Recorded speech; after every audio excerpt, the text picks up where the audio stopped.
하나님이 오늘 우리에게 주신 말씀 에베소서 2장 1절에서 10절 말씀입니다. 에베소서 2장 1절에서 10절 말씀, 저와 여러분이 교독해서 우리 봉독하도록 하겠습니다. 제가 먼저 1절 말씀 봉독하겠습니다. 그는 허물과 죄로 죽었던 너희를 살리셨도다. 그때 너희는 그 가운데서 행하여 이 세상 풍조를 따르고 공중의 권세 잡은 자를 따랐으니 곧 지금은 불순종의 아들 가운데서 역사하는 영이라. 전에는 우리도 다 그 가운데서 우리 육체 욕심을 따라 지내며 육체와 마음에 원하는 것을 하여 다른 이들과 같이 본질상 진노의 자녀이었더니 긍휼이 풍성하신 하나님이 우리를 사랑하신 그 큰 사랑을 위하여 허물로 죽은 우리를 그리스도와 함께 살리셨고 너희는 은혜로 구원을 받은 것이라. 또 함께 일으키사 그리스도 예수 안에서 함께 하늘에 앉으시니 이는 그리스도 예수 안에서 우리에게 자비하심으로써 그 은혜의 지극히 풍성함을 오는 여러 세대에 나타내려 하심이라. 너희는 그 은혜에 의하여 믿음으로 말미암아 구원을 받았으니 이것은 너희에게서 난 것이 아니요 하나님의 선물이라. 행위에서 난 것이 아니니 이는 누구든지 자랑하지 못하게 함이라. 우리는 그가 만드신 바라 그리스도 예수 안에서 선한 일을 위하여 지으심을 받은 자니 이 일은 하나님이 전에 예비하사 우리로 그 가운데서 행하게 하려 하심이니라. 아멘. 오늘 가스펠 리액션, 그냥 영어로 한번 제목을 만들어 봤습니다. 그래서 오늘 이 말씀으로 이 제목으로 말씀을 나누고 싶습니다. 오늘 여기 계신 대부분, 이 자리에서 함께 예배하고 계신 대부분은 아마 예수님을 나의 구주로 영접하고 또 구원받은 하나님의 백성으로 내가 있다라는 사실을 거의 다 믿는 분들일 것 같습니다. 그러니까 다른 말로 얘기하면 뭐냐면 복음을 믿고 받아들이고 살아가고 있는 사람들이라는 사실이죠. 여러분 정말 그러십니까? 복음을 여러분 믿고 계십니까? 내가 구원받은 자임을 여러분 확신하고 계십니까?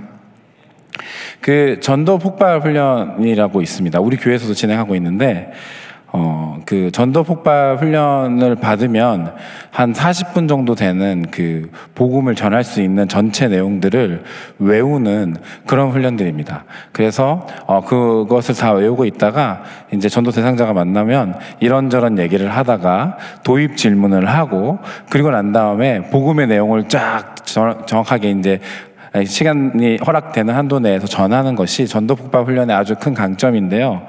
여기에 도입 질문이 있습니다. 두 가지 도입 질문이 있는데 일상적인 대화를 하다가 어느 순간 타이밍을 받아서 이 질문을 던짐으로 인해서 이 사람이 복음을 들어야 할 사람인지 듣지 말아야 할 사람인지 판단하는 질문인 겁니다. 첫 번째가 이겁니다.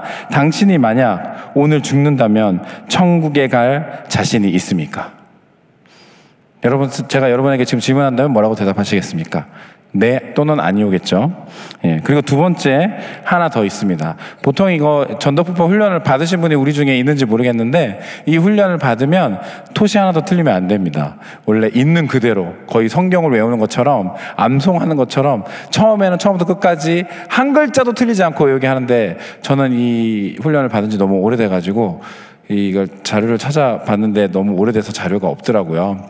그래서 조금 틀릴 수 있는데 혹시 전도폭발 훈련을 받으신 분 중에 저거 글자 틀렸다고 생각하시는 분들은 넓은 마음으로 이 두 번째 질문에 대해 주시길 부탁드리겠습니다. 두 번째 질문은 이것입니다. 첫 번째 질문을 대답을 듣고 난 다음에 두 번째 질문은 이렇게 합니다. 당신이 만약 오늘 죽어 천국문 앞에 섰는데 하나님께서 내가 너를 나의 천국에 들여보내야 할 이유가 무엇이냐라고 물으신다면 무엇이라고 대답하시겠습니까? 이게 미국에서 시작된 훈련이어서요. 막 번역해서 좀 문장이 자연스럽지는 않을 수 있을 것 같습니다. 그런데 이 질문의 요지는 뭐냐면 당신이 무엇 때문에 천국에 들어갈 수 있습니까? 라고 물어보는 질문입니다.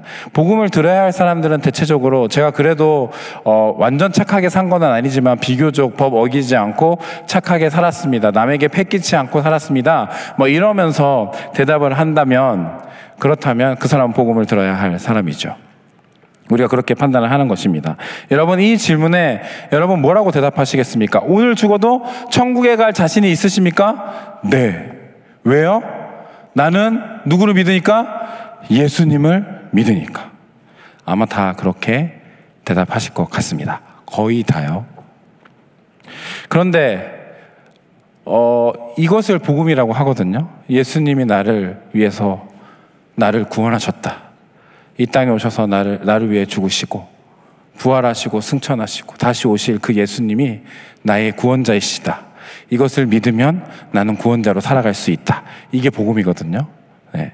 이 복음을 여러분의 삶에서 누리면서 살아가고는 계십니까? 이게 오늘 저와 여러분이 오늘 말씀을 들으면서 생각해 봐야 할 질문입니다.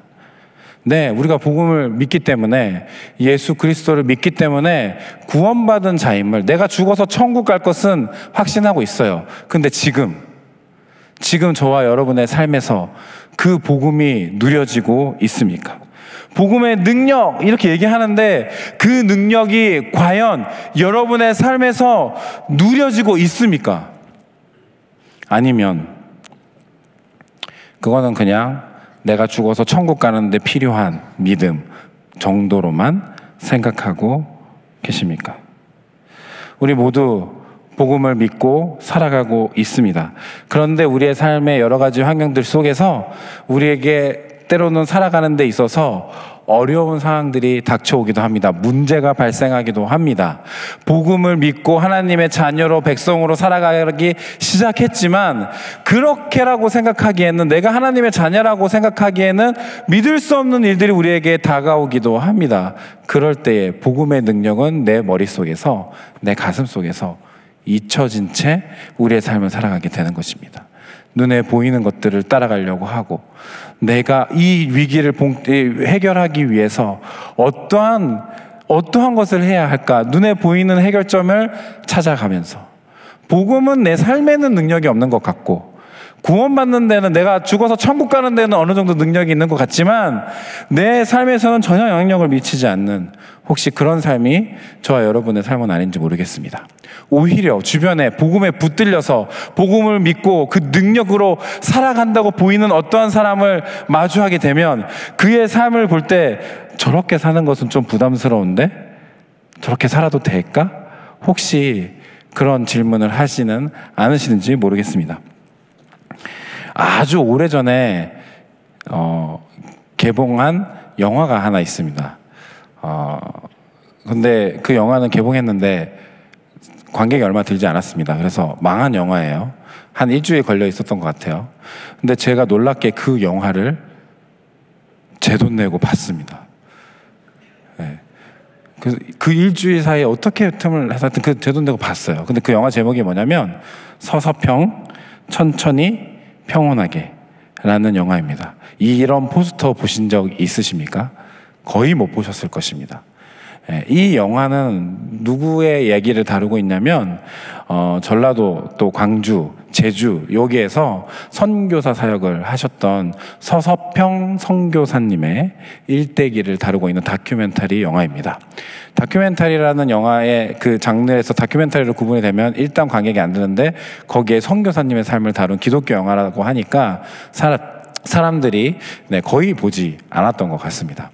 그래서 이 영화가 그 뒤에 어떻게 됐는지 좀 찾기 행적을 힘들게 됐긴 했는데, 그래도 이 영화를 제가 봤습니다. 제가 이 영화 이야기를 해드리는 이유는 다른 게 아니라, 이 서서평 선교사님의 일대기를 쭉 당시에 취재한 기자가 한 명 있었어요. 서서평 선교사님이 어떠한 삶을 살았는지, 그분이 돌아가시고 난 다음에 그 뒤에 그 삶을 취재하면서 했던 그 동아일보 기자가 한 분이 계십니다. 영화의 말미에 그 동아일보 기자가, 그때 당시에 동아일보 기자가 하는 질문이 있어요. 뭐냐면, 어떻게 저렇게 살 수 있지? 도대체 왜 저렇게 사는 거야? 이런 질문이었습니다. 그분 미국 분이셨어요. 독일계 미국 분이었습니다. 그래서 이 요하네스 셰핑이라는 그 본명을 갖고 계신 선교사님이었어요. 그런데 한국 조선 땅에 부르심이 있어서 한국에 선교사로 오셨습니다. 광주에서 그리고 제주 지역에서 그렇게 사역을 20년 넘게 하시면서 그분이 섬겼던 사람들은 가난하고 소외된 사람들이었어요. 거린들이었고 그리고 나환자들이었고 특별히 여성들을 위해서, 이분이 여성 선교사님이시니까 여성들을 섬기면서 평생을 그렇게 사역해 온 것입니다. 미국에서 편안하게 또 자신의 앞길, 창창한 앞길이 보장되어져 있었고 아주 장래가 촉망맞는 젊은이였는데, 그런데 그 젊은이가 어느 날 부르심을 받고 복음에 사로잡혀서 한국 땅에 와서 자신의 목숨을 걸고 전생애를 바쳐 이 피 한 방울도 섞이지 않은 그 사람들을 섬기면서 그렇게 이 땅에서 생을 마감하는 그것을 취재하다가 이 기자가 질문한 것이죠. 도대체 왜 저렇게 사는 거야? 이렇게 말이죠. 여러분은 어떻게 질문하시겠습니까? 살 수도 있겠지. 그런데 도대체 무엇이 그를 그렇게 살게 만들었는가? 오늘 우리가 질문해야 봐야 할 줄로 믿습니다. 여러분, 복음에 사로잡혀 산다는 것은 무엇일까요? 복음의 능력이 여러분의 삶에 누려진다는 것은 무엇일까요? 우리가 믿는 복음은 과연 무엇입니까? 오늘 그 말씀을 한번 들어보시지 않으시겠습니까? 오늘의 말씀은 여러분, 우리가 읽은 말씀은 어디예요? 에베소서예요. 며칠 전에 금요성령기도회 이틀 전이었죠? 신우시 목사님이 오늘 본문의 바로 앞부분에 말씀을 갖고 말씀을 전해주셨습니다. 그래서 웬만하면 겹치지 않게 하려고 했는데 자꾸 이 본문이 떠올랐어요. 그래서 오늘 이 말씀을 갖고 복음에 대한 이야기를, 우리가 너무나 익숙하고 또 많이 들어봄직한 그 복음에 관한 이야기를 같이 나누고 싶었습니다. 에베소서 바울의 서신서입니다. 바울이 쓴, 에베소 교인들을 향해서 쓴 서신서라는 거죠. 바울이 10여 년에 걸친 전도 여행을 마치고 그리고 억울하게 누명을 써서 이제 감옥에 갇히게 됩니다. 그리고 본인이 로마 시민권자임을 밝히 드러내면서 황제에게 심판받겠다고 하고 로마로 압송이 되죠. 그래서 황제에게 심판받기 전에 2년 동안 그 안에서, 로마 감옥 안에서 갇혀 있습니다. 그 상황들 속에 에베소 교회로부터 소식이 들려오는 거예요. 이 교회, 이 에베소라는 어떤 지역이냐면 사도 바울이 그 10년 동안의 기간 중에 가장 오랫동안 머물러서 말씀으로 양육했던 지역입니다. 에베소 교회 2년이 넘는 시간 동안에, 충분한 시간 동안에 사도 바울이 직접 말씀으로 그 교회를 양육하고 세우고 그렇게 해가지고 그 교회를 지금 있도록 만든 그 상황인 거예요. 그런데 지금 감옥에 갇혀서 들려오는 에베소 교회의 소식은 어떠한 소식이냐면 문제가 있다는 소식이에요. 교회가 분열이 되었어요. 이방인 그리스도인들과 유대인 그리스도인들이 서로 분열이 시작되었습니다. 그 안에 이단 사상이 들어와서 교인들이 그 이단 사상을 쫓고 있어요. 그 도시 자체 특유의 그 음란함이 교회에도 들어와서 너무나 음란한 문제들이 교회 안에 있기 시작하는 겁니다. 자신이 심혈을 기울여 마음을 다해 오랜 시간 동안 충분한 말씀으로 양육해온 교회, 에베소 교회가 그런 문제 가운데 있다는 사실을 어디에서? 감옥에서 듣게 된 거예요. 여러분이 바울이라면 그 상황 속에서 어떠한 말을 전하시겠습니까? 어떻게 편지를 쓰셨겠어요? 너네가 어떻게 그럴 수 있니? 내가 감옥에 있는데, 내가 너희들에게 어떻게 했는데, 너희들 어떻게 이런 모습으로 그렇게 교회를 운영할 수 있니? 너희들이 어떻게 서로 싸울 수 있어? 잘 지내지? 아니면 너희들 이런 문제가 있니? 그러면 한번 이렇게 잘 해결해봐. 실제적인 그런 해결책을 던져주던죠. 그런데 바울이 쓴 에베소서는 그런 내용이 나오지 않습니다.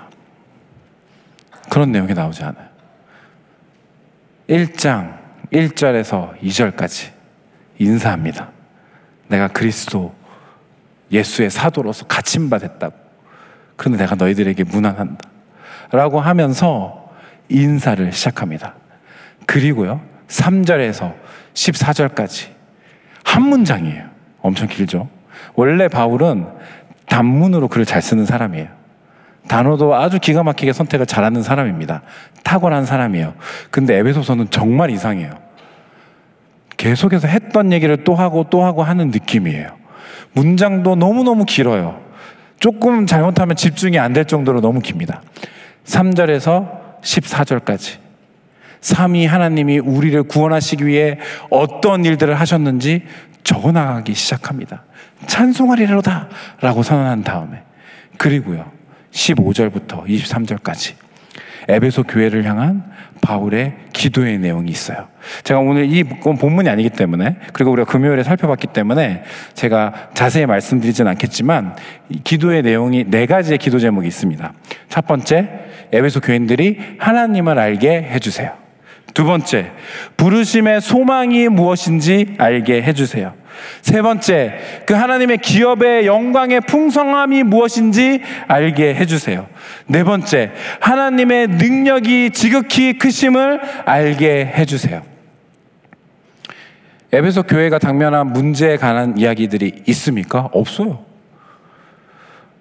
내가 너희들을 위해서 이 문제가 해결되기를 기도한다, 이게 아니에요. 지금 바울은 감옥에서 하나님이 나 같은 사람을 구원하시기 위해 삼위 하나님께서 어떤 일들을 하셨는지 아니? 창세전에 나를 선택하시고 예수께서 나를 위해서 십자가에서 속량하시고 성령께서 인치시고 내가 너희들을 위해 이렇게 기도한다. 너희들이 이 하나님을 알았으면 좋겠다. 그리고 그 하나님의 부르심의 소망을 너희들이 알기 원한다. 하나님이 우리에게 주시는 그 기업의 영광의 풍성함이 무엇인지 알기 원한다. 하나님의 능력이 얼마나 크신지 너희들이 경험하고 알았으면 좋겠다. 어디에 문제의 해결책이 있습니까? 아니에요. 그런 얘기를 하지 않고 있습니다. 그리고 2장에 들어오는 거예요. 그리고 2장에 들어옵니다. 이 에베소서 1장, 2장의 말씀은 제가 너무 힘들고 어려운 문제가 생겼을 때 이 말씀이 저에게 찾아왔습니다. 저에게 복음이라는 이름으로 찾아왔어요. 바울이 먼저 아십니까? 에베소 교회에 여러 가지 문제가 있지만 지금 바울은 그들에게 무엇이 필요한지 얘기하고 있는 거예요. 그게 뭐냐면 복음입니다. 너희들에겐 지금 복음이 필요해 라고 하면서 그 복음을 하나하나 설명하기 시작합니다. 그게 2장이에요. 2장입니다. 2장 1절에 이렇게 시작하는데 우리가 방금 읽었지만 우리 다 같이 한 목소리를 한번 읽어보면 좋을 것 같습니다. 우리 다 같이 2장 1절 읽어보겠습니다. 시작. 그는 허물과 죄로 죽었던 너희를 살리셨도다. 여러분 한국말에는 보면 이게 허물과 죄로 죽었던 너희를 살리셨도다 라고 하면서 한 문장으로 돼 있지만 사실은 여러분 이 문장에 원어 성경에는 없는 단어들이 들어가 있습니다. 뭐냐면 그라는 단어이고 그 다음에 살리셨도다라는 단어예요. 주어와 동사가 없습니다. 헬라어 성경에는 그렇게 없고 그냥 너희가 허물과 죄로 죽었던 너희를 이 정도의 구절이 여기에 들어가 있습니다. 여러분 제가 아까 장문을 많이 썼다고 했죠. 에베소서에. 에베소서 2장 1절부터 10절까지도 한 문장이에요. 오늘 우리가 본문은 한글 성경에는 여러 문장으로 되어져 있지만 그런데 원어 성경을 보면 딱 한 문장으로 되어져 있습니다. 그리고 2장 1절에서 3절까지는 주어와 동사가 등장하지 않습니다. 4절에 가서야 비로소 등장하거든요. 1절부터 3절까지. 그런데 거기에서 시작하는 1절 이렇게 얘기해요. 뭐냐면 허물과 죄로 죽었던 너희. 죄로 죽었대요. 완전 죽어 있는 겁니다. 죽을 수 있다, 죽을 것이다, 그게 아니라 이미 허물과 죄로 죽었다라고 얘기합니다. 여기서 말하는 죽었다라는 단어는 좀비 같은 거예요. 좀비. 살아서 움직이는데 죽어 있는 거. 살아있는 것 같은데 죽은 존재. 아무 소망이 없는, 절대 빛이 신호 하나라도 있을까? 없는 그 소망조차 없는 완벽한 죽음. 그 죽음. 그런데 살아있는 것 같아요. 움직이기는 해. 좀비 같은 그런 의미로 죽었다라는 단어가 사용되는 겁니다. 너희들 죽었어. 그래서 어떻게 했는지 아니? 세상의 풍조를 따랐어. 2절에 그렇게 얘기하는 거예요. 너희들이 지금 그렇게 있는 게 뭔지 아니? 결국 공중 권세 잡은 자 사단 마귀를 따르는 것이었어 라고 얘기합니다. 그렇게 이야기하고 있어요. 그래서 죄가 뭔지 아니? 라는 이야기를 하게 됩니다. 왜 이게 사단 마귀를 따르는 것인지 설명을 해주기 시작합니다. 그게 3절 말씀이에요. 3절 말씀 우리 다 같이 한번 읽어보겠습니다. 전에는 우리도 다 그 가운데서 우리 육체의 욕심을 따라 지내며 육체와 마음에 원하는 것을 하여 다른 이들과 같이 본질상 진노의 자녀였더니. 여기 죄가 무엇인지 정확하게 이야기하고 있어요. 죄가 뭐냐면 여기서는 인간 마음대로 하는 것, 그게 죄라고 지금 3절에 이야기하고 있는 거예요. 너희들이 허물과 죄로 죽어있는 존재야. 그래서 너희들 마음대로 막 하잖아. 그 결국 결과는 뭔지 알아? 그게 죄이기 때문에 세상 풍조를 따르는 거야. 그게 사단 마귀를 따라가는 거야. 세상에 누가 사단 마귀를 따르고 싶습니다, 내가 그를 따르겠습니다, 이러고 있는 사람이 누가 있겠습니까? 그런 사람 아무도 없어요. 그냥 자기 마음대로 인간의 욕심이 이끄는 대로 인간이 하나님의 자리에 앉아서 모든 것을 판단하고 이게 맞는 거야, 이게 옳은 거야, 이게 틀린 거야 라고 판단하면서 그 길을 딱 갈 때 그게 뭐예요? 죄라고요. 그게 사단 마귀를 쫓아가는 것입니다. 사도 바울은 하나님 없는 상태를 지금 에베소서 2장 1절에서 3절에서 이야기하고 있는 거예요. 바울이 그래서 1절에서 3절에서 주어와 동사가 없어요. 왜요? 하나님 없는 상태를, 하나님이 없이 인간이 살아가는 비참한 상태를 표현하기 위해서. 전 탁월한 문장력 표현이라고 생각합니다. 주어 동사를 숨겨놔요. 뒷부분에 결정적일 때 드러내려고. 그리고 이 1절부터 3절까지의 이야기를 통해서 아주 정확하게 이야기하고 있습니다. 하나님 없이 살아가는 인간의 비참함, 결국 지 마음대로 살아있는 것처럼 그렇게 살아가지만 생명 없는 죽은 상태, 마귀를 쫓아가고 있는 비참한 상태, 그 어중간한 상태, 불안정한 상태를 주어와 동사가 없는 불안정한 문장으로 표현하기 시작하는 겁니다. 여러분, 이 상태가 어때 보이세요? 좀 제가 비참하다고 하니까 비참하게 따라오고 계십니까? 마음대로 할 수 있어요. 여러분, 원하는 대로, 내 욕심이 이끄는 대로 마음대로 할 수 있어요. 좋아 보이십니까? 비참해 보이십니까? 좋아 보이십니까? 비참해 보이십니까? 좋아 보이더라고요. 이거 비참하다고 얘기하고 있는데 말씀이 나 너무 마음대로 하고 싶다. 최소한 이 문제도 좀 해결됐으면 좋겠고, 어려운 것도 좀 없었으면 좋겠고, 이왕이면 좀 편안하게 살고 싶고, 걱정 안 하면서 살고 싶고, 이 정도의 욕심은 부릴 수 있는 거 아니냐. 내 마음대로, 내 욕심이 이끄는 대로. 너무 좋아 보이는 거예요. 근데 말씀은 오늘 정확하게 얘기하고 있습니다. 그것이 비참한 상태라고. 왜요? 제가 그럼에도 불구하고 내가 정말 억만금을 갖고 있다고 할지라도, 세상 사람들이 보기에 너무 다 좋아하는 저 높은 자리에, 성공자의 자리에 앉아 있다 할지라도 제가 제 스스로에게 질문해 봤어요. 그럼에도 불구하고 하나님 없으면 안 되겠더라고요. 여러분 어떠세요? 하나님 없으면 안 되는 거 아닙니까? 우리가 아무것도 없어도 하나님은 있어야 되지 않겠습니까? 하나님 없으면 이렇게 비참한 상태가 된다고요. 죽은 상태, 좀비처럼 그냥 어딘가를 향해 움직이고는 있는데 아무것도 아닌, 결국 마귀를 쫓아갈 뿐인 비참한 상태. 그것을 1절에서 3절이 이야기하고 있습니다. 그리고 비로소 4절에 가서 주어가 등장합니다. 4절에 등장하는 주어는 이거예요. 긍휼이 풍성하신 하나님. 긍휼이 풍성하신 하나님. 드디어 주어가 등장하는 거예요. 이 긍휼이라는 단어, 헬라어로 뭐냐면 엘레오스라는 단어예요. 엘레오스라는 단어입니다. 제가 이 단어를 바이블웍스도 찾아보고 여러 가지 성경 프로그램들을 통해서 이 단어가 도대체 어떻게 될 수 있는가라는 것을 찾아봤습니다. 그걸 찾아서 연구를 하고 그리고 마지막에 또 챗 GPT한테도 한번 물어봤어요. 그래서 동일한 답들이 나오길래 제가 이걸 여러분들에게 설명해 드릴 수 있을 것 같습니다. 이게 제가 생각한 게 아니라 그냥 사전에 있는 내용이에요.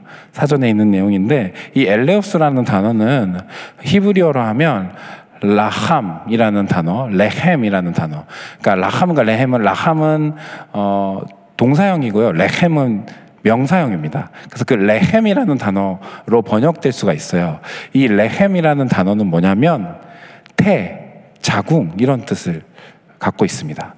그러니까 이 엘레오스, 긍휼이라는 단어는 무엇이냐면 어떤 마음 상태냐면 마치 엄마가 아이를 태중에 품고 있는 것 같은 자세예요. 네. 그런 마음 상태를 긍휼이라고 이야기하고 있는 것입니다. 아직 잘 모르시겠죠? 저희 집에 아이가 좀 많이 있는데요. 그런데 첫째 아이가 있었을 때예요. 첫째 아이가 이제 생겼을 때요. 저희 아내가 임신을 했을 때죠. 그때 임신이 했다는 소식을 제가 그때 당시 사역하고 있는 교회 같은 사역자들에게 알렸어요. 그때 제가 젊은이 사역을 계속 하고 있었는데 젊은이에서 저희 교육자들이 한 20명 정도 있었거든요. 그 중에 이제 제 같은 방에 있는 분들에게 제일 먼저 알려드렸습니다. 그랬는데 한 전도사님께서 저에게 오시는 거예요. 자기는 이미 아이가 있는 전도사님이었습니다.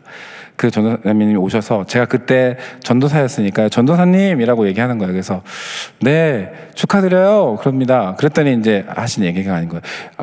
제가 되게 유명한 산부인과 의사 선생님한테 얘기를 들었는데 그 아이가 뱃속에 태중에 있을 때에 그 산모가 고춧가루 같은 거 먹으면 안 된대요. 이렇게 얘기하는 거예요. 고춧가루 같은 거 먹으면 아이가 태어나서 아토피가 걸릴 확률이 높아진대요. 그러니까 앞으로 매운 거는 절대 드시지 말라고 사모님한테 얘기해 주세요. 그런 얘기를 왜 저한테 했을까요? 네, 하여튼 그렇게 이야기를 했습니다. 그랬는데 제가 이 이야기가 너무 좀 말이 안 되는 것 같아서 저희 담당 선생님한테 물어봤어요. 그랬더니 그냥 먹고 싶은 건 먹어야죠. 안 그러면 산모 병납니다. 이렇게 얘기했습니다. 그래서 저희 아내가 이렇게 조심하긴 했지만 먹었어요. 그렇게 많이 이렇게 무분별하게 먹은 게 아니라 조심해 가면서 그러나 조금 고춧가루도 껴있고 매운 것도 이렇게 먹고 그렇게 해서 아이가 태어났어요. 아이가 태어났습니다. 첫째 이름이 수아거든요. 근데 그 수아가 자라는데 아이들이 하다 보면 이제 예민하니까 그 환경이 어떠냐에 따라서 약간 피부에 문제가 생길 때가 가끔씩은 있습니다. 있거든요. 그런 일이 자주 있는데 우리 아이도 보니까 피부에가 약간 문제가 있어 보이는 거예요. 문제가 있어 보이는 거예요. 근데 그때 우리 아내가 그 이야기를 생각해낸 거예요. 내가 그때 고춧가루 먹어서 그런가? 그렇게 생각하더라고요. 그게 긍휼입니다, 여러분. 더 이해가 안 되나요? 그게 긍휼이에요. 지금 하나님이 우리가 태중에 하나님 품고 계신 것처럼 아이가 잘못되진 않을까? 잘못되면 내 탓인 것처럼. 사실 그 임산부들 여러분 감기 걸려도 감기약 잘 못 먹잖아요. 제가 우리 아내가 감기약 먹는 거 한 번도 못 봤어요. 어쩔 수 없어서 약 먹어야 되면 병원 가서 물어봐요. 이거 약 처방 받아도 되는 건가요? 이렇게. 그게 긍휼이라고요. 그렇게 지금 죽어있는 좀비 같은 우리들을 긍휼이 풍성하신 그 마음이 풍성하신 하나님께서 주어로 등장하는 거예요. 그래서 죽어있는 좀비 같은 우리에게 하신 일이 4절부터 6절까지 나타나요. 4절부터 6절까지. 여러분 우리 4절부터 6절 새 구절이긴 하지만 다 같이 한번 읽어보면 좋을 것 같아요. 하나님이 하신 일이거든요. 우리 다 같이 한번 읽어보겠습니다. 시작. 긍휼이 풍성하신 하나님이 우리를 사랑하신 그 큰 사랑을 인하여 허물로 죽은 우리를 그리스도와 함께 살리셨고 너희는 그 은혜로 구원을 받은 것이라. 또 함께 일으키사 그리스도 예수 안에서 함께 하늘에 앉히시니. 이 세 가지 동사가 등장해요. 여기서 비로소 뭐냐면 살리셨고, 그리고 일으키시고, 하늘에 앉히셨다. 이 세 가지의 동사가 등장합니다.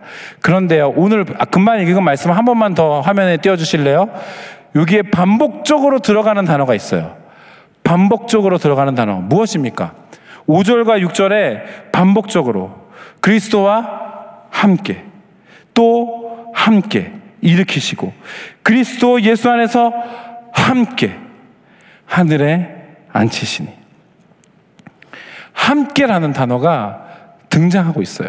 하나님이 살리시고 일으키시고 앉히셨는데 그걸 뭐요? 함께 하셨다고요. 누구와? 그리스도와 함께 이 일들을 하셨다고요. 죽어있는 좀비 같은 우리에게 긍휼이 풍성하신 하나님께서 오셔서 하신 일이 이거라고요. 우리를 살리셨다고요. 다시 일으키셨다고요. 하늘 보좌에 앉히셨다고요. 누구와 함께? 그리스도와 함께. 여러분, 이 말이 무엇인지 아십니까? 예수 그리스도와 좀비 같은 우리를 묶으셨다는 얘기예요. 죽어있는 우리를 같은 몸으로 묶으신 거예요. 그래서 예수님이 살아나시면 우리도 살아나는 거예요. 예수님이 일어나시면 우리도 일어나는 거예요. 예수님이 하늘 보좌에 앉으시면 우리도 하늘 보좌에 앉는 거예요. 제가 이 말씀을 묵상하다가 진도를 못 나가겠더라고요. 왜냐하면 지금 우리 상태가 어떻다고요? 죄와 허물로 완벽하게 죽어있는 상태예요. 그 죽은지도 모르고 이렇게 돌아다니고 있는, 죄와 허물로 죽어있는 상태. 그 죽어있는 상태의 우리와 함께 하시기 위해서 어떻게 하셔야 하는 줄 아세요?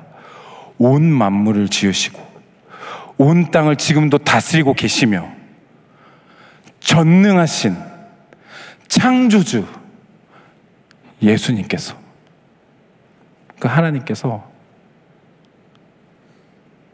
우리와 같은 존재가 되셔야 돼요. 죄라는 쓰레기 더미에 완벽하게 사장되어 있는 저 밑에 구석에 처박혀 있는 우리에게 찾아오셔야 돼요. 죄를 끄집어내요. 그리고 그 죄를 뚫고 우리 가운데 오시는 거예요. 근데 우리가 죽어 있어요. 아직 함께 하려면 뭐가 더 필요한지 아세요? 그분도 죽으셔야 돼요. 십자가에서 예수님이 그렇게 죽으신 거예요.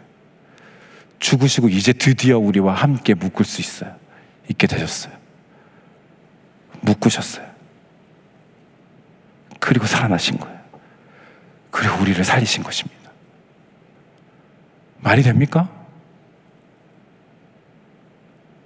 그 하나님이 나 같은 죄인, 저 죄라는 쓰레기 더미 저 아래 구석에 처박혀 있어가지고 보이지도 않는데 그걸 헤집고, 거름더미보다 더 더러운 그 죄를 헤집고 들어오셔서 자기가 똑같이 죽으셨어요. 그리고 묶으신 거예요. 그리고 이제 나 살아난다. 살아나시는 거예요. 그리고 우리를 살리십니다. 제가 휴가철에 이제 다가오니까 물놀이 많이 하는데, 저도 초등학생 때 일이었거든요. 이 장면을 묵상하는데 이 장면이 생각났어요. 초등학교에 평창에 저희 가족이 물놀이를 갔습니다. 평창에 거기 있었던 데 보니까 계곡이라고 해서 가는데, 계곡보다는 좀 크고 강보다는 좀 좁은, 작은, 약간 계곡과 강 사이에 있는, 경계선 사이에 있는 그 하여튼 넓은 그런 물놀이를 할 수 있는 강 같은 계곡이었어요. 그래서 거기에서 이제 물놀이를 하기 시작했는데, 제가 이 목에 수건을 두르고 있었어요. 왜 두르고 있었는지는 전혀 기억이 안 나거든요. 근데 그 수건을 두르고 있었는데 그 수건이 물에 빠진 거예요. 그럼 주워야 되잖아요. 그래서 이렇게 고개를 숙여서, 그때는 땅바닥이 얕았으니까 주우려고 하는데 이게 또 저만치 가는 거예요. 그래서 또 주우려고 하니까 저만치 가는 거예요. 계속 그렇게 해가지고 갔는데 어느 순간 그 수건이 가는데 내 눈에는 보였는데 보니까 이게 계단식이어가지고 갑자기 깊어지는 구간에 제가 이르게 된 것입니다. 그래서 제가 어디 물에 빠진 거예요. 완전 물에 빠졌어요. 허우적거리고 있었어요. 그때 저를 본 여러 사람들이 있었어요. 여러 사람들이 있었는데 가장 빨리 저에게 도달한 분이 한 분 계셨습니다. 누굴까요? 제 아버지. 아버지예요. 아버지가 정말 손살같이 저에게 달려오셨어요. 헤엄쳐서 오셨죠. 그래가지고 저를 딱 잡으셨는데 그 뒤에는 제가 아직 힘이 있으니까 아무리 초등학생이라 할지라도 제가 살기 위해서 아버지를 막 잡고 막 등을 잡고 막 난리가 난 거예요. 예, 뭐 올라가고 막 이렇게 떨어지고 그런 상황이 됐었습니다. 그래서 아버지랑 저랑 되게 위험한 지경에 처해 있을 때에 제 동생이 보트를 타고 늠름히 저희가 있는 곳에 도달했습니다. 형, 빨리 나와! 그래가지고 나왔습니다. 살아났습니다. 예, 그래서 이제 살아서 지금 이 자리에서 여러분에게 말씀을 전하게 되는데요. 제가 이 얘기를 왜 하냐면 저를 구하기 위해 아버지가 저에게 도달하셨어요. 저를 잡아야지 살릴 거 아니에요. 도달하셨어요. 근데 아버지 도달하시는 것까지는 성공하셨어요. 오늘 이 표현에 의하면 함께 하는 것까지는 성공하신 거예요. 근데 저희 아버지 실패하신 게 있어요. 저를 구원할 능력이 없으신 거죠. 살릴 능력은 없는 거예요. 우리 예수님은요, 오셔서요, 나를 도달하시고 같이 죽으셨어요. 그리고 다시 살리시는 거예요. 묶으시고 살리시는 겁니다. 이게 뭐예요? 복음입니다. 이게 복음이에요. 지금 사도 바울이 이것이 복음이다라고 이야기하고 있는 것입니다. 어떻게 다가오십니까? 그 위대한 예수님이, 창조주 예수님이 죄를 해짓고 나에게 도달하셨어요. 함께 하려고 오셔서 죽으시고 나와 같은 존재가 되셔서 묶으셨어요. 그리고 하나님의 아들이시잖아요. 살리시고 그리고 일으키시고 하늘 보좌에 앉히시는 거예요. 우린 이제 예수님과 운명 공동체입니다. 이게 바로 복음의 내용인 것입니다. 이 복음을 우리에게 허락하신 이유가 있어요. 이 복음을 우리에게 허락하신 목적이 있어요. 사실 저는 오늘 이 이야기를 여러분과 나누고 싶었어요. 복음에 대한 설명을 길게 했지만 이 복음에 대한 이야기들을 같이 나누면서 복음의 내용이 이런 거예요. 우리가 믿는 복음은 단순히 내가 믿으면 천국 갑니다, 이 정도의 복음이 아니라고요. 예수님께서 우리의 죄를 뒤집어 쓰시고 들어오셔서 친히 죽으시고 나에게 몸을 묶으시고 살리시고 일으키시고 앉히셨다.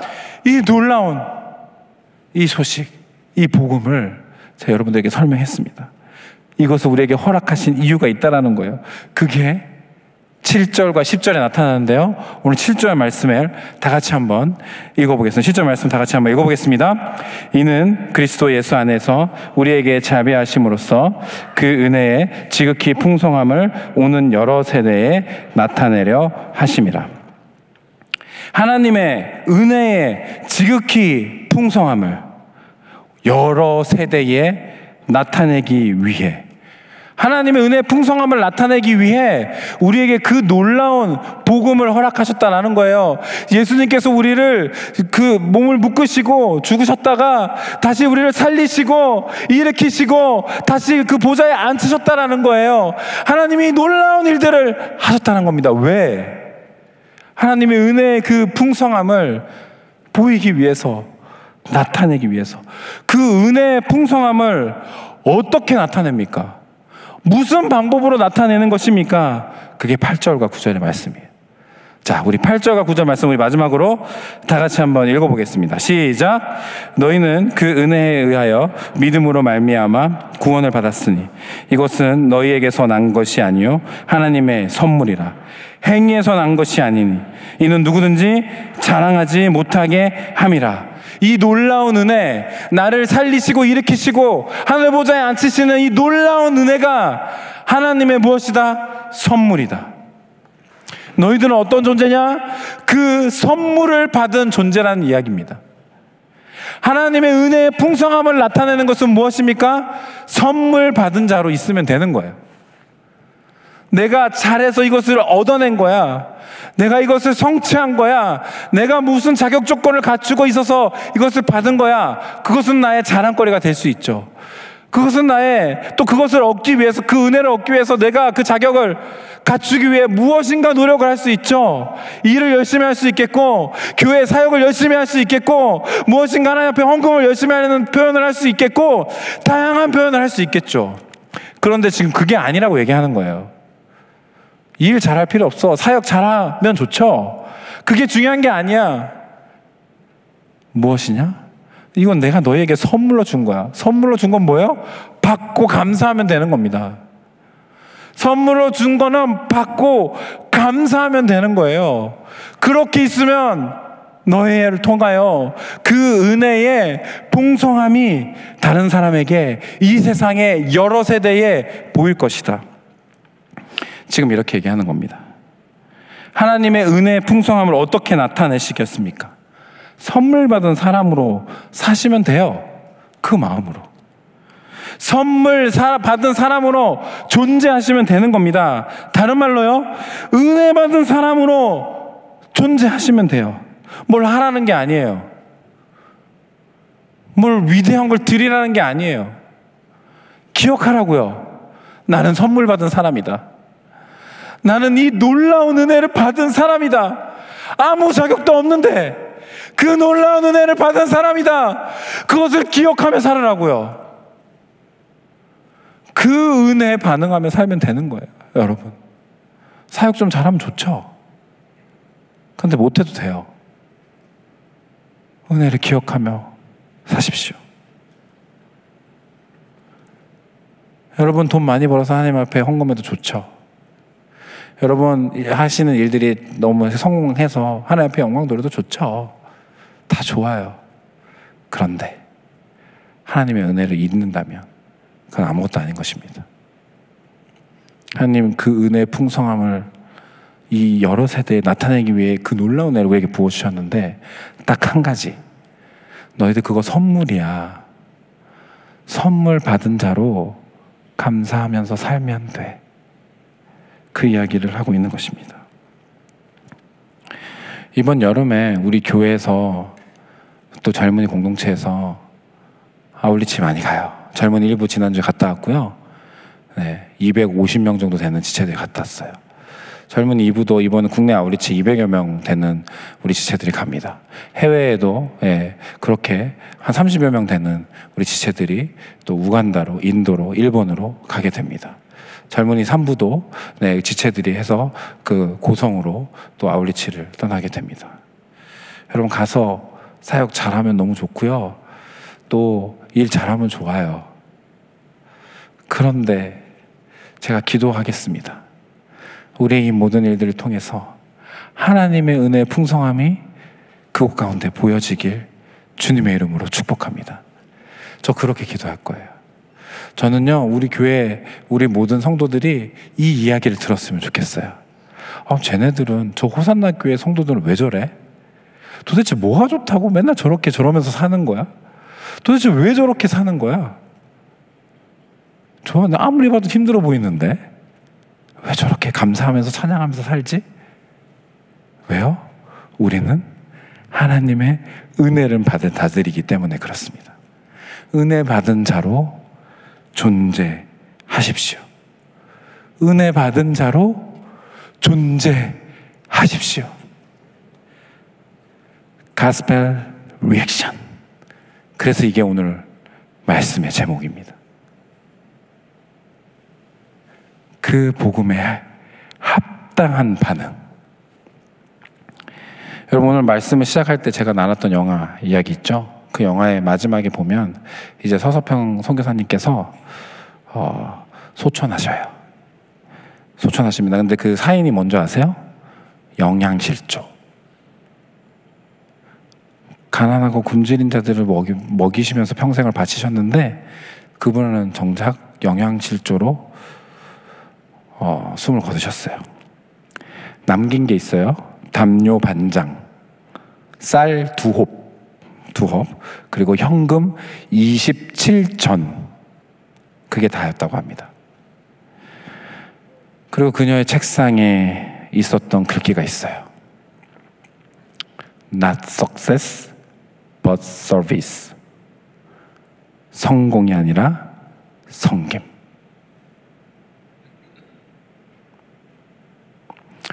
이게 은혜 받은 자로서 존재하는 것입니다. 성공을 하나님이 우리에게 요구하지 않으십니다. 너 이거 잘해라. 너 이거 해내야 돼. 너 이거 이를 악물고 해. 내가 너를 지금 어떻게 했는데 내가 네 덕 좀 보자. 하나님이 우리한테 그렇게 요구하지 않으신다고요. 교회 공동체는 효율을 추구하는 곳이 아니에요, 여러분. 교회 공동체는 성공을 지향하는 것이 아닙니다. 교회는, 공동체는 하나님이 우리에게 베풀어 주신 은혜에 감사하는 곳입니다. 그렇게 존재하는 거예요. 은혜에 감사해서 우리가 복음들과 아울리치도 가는 거예요. 은혜에 감사해서 여러분 이런저런 일들을 할 수 있어요. 여러분 이번 여름 어떻게 보내시겠습니까? 성공이 아니라 섬김, 은혜 받은 자로 살아가시는 저와 여러분이 되시길 주님의 이름으로 축복합니다. 시작 다 함께 기도하십시다.